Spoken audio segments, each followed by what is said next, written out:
decide with your client how short you want to take that front area. Just like we did on our vertical with long layers, you're going to take a small section in the very front on both sides of that center part, and you're going to cut depending on the length. Now remember, this is the what? The danger zone. So you want to be aware of growth patterns. The hair is a little finer around the front, so you don't want to pull it too tight and cut it, or it's going to go up too short. Remember, Barbie bangs. You're then going to release tension and cut to where they want that length to fall. Keep in mind a couple things, that when that hair dries, it's going to bounce up slightly higher. So I always keep that in the back of my head. Split that section in half so that you have that front guide on both sides of the forehead. And now is when we're going to use our comb and our fingers as an extension of our guide. You're going to comb that hair down to the side, and you're basically going to take and you're going to connect your front to your back guide. Really? The way that you do that is you comb it down to the side as if you're framing the face. Stop once that front guide disappears into your comb.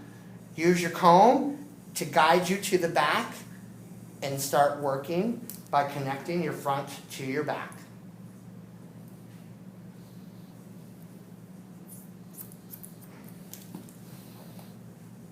And you can have it as short as you want on the top. Exactly. Now we just connected our front to our back, which goes into a flow. I'm going to do that on the other side. We don't have to go down, like with the, Like the Well, I was. So we're going downward. Just like I your was layers. thinking- Oh, you mean like in the vertical? Yeah. Well, Yeah. because the vertical is so severe and you're working with length, a lot of length, that you could severely cut into, and this could happen. okay, so. you want This is that okay because it's a shorter distance to travel now. Right. Because our comb is in the distance of our guides. So we could use our comb and our fingers to guide us That to that makes guide. sense. Whereas opposed to the other one, your hair was a lot longer. You couldn't meet your front to your back guide. Okay. So you had to use facial features to guide you all the way to that back guide. Does that make sense? Yes, Yes. yes. Awesome. Okay. Great question.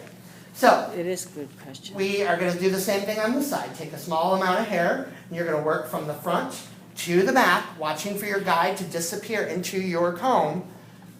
Take your comb, make sure that it lines you up with your guide in the back, and start working your way back there to connect the two. There's my guide in the back.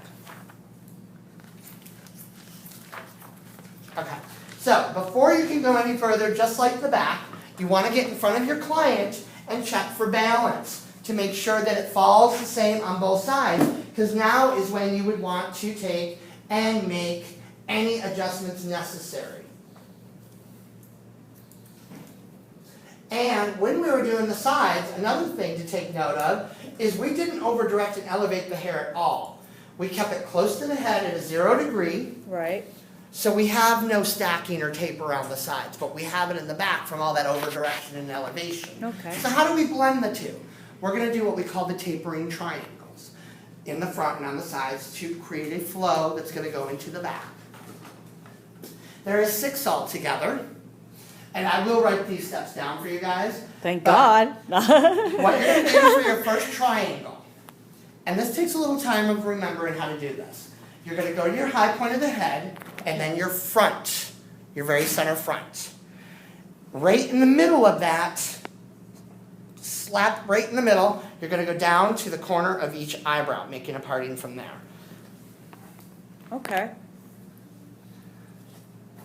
So you got one big triangle right there. You see that? Yep. That's going to be your first tapering triangle. What you're going to do is you're going to comb it straight out towards you, flipping it up,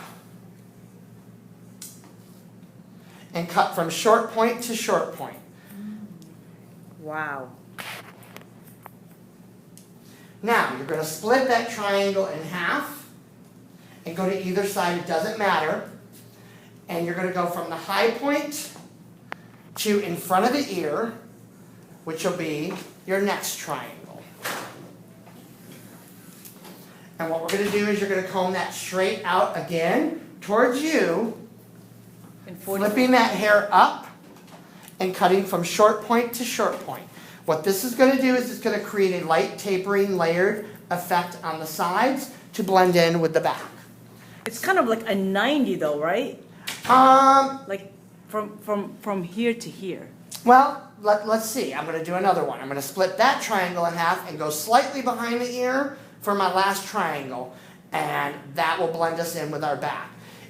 890, well, on top, that hair that's a 90 on top. Right. But on the sides, it's a 180. When you're combing this out towards you all like this, you're basically combing it at a 45. Right, okay. See, here's a 90, here's a 90, that's a 45.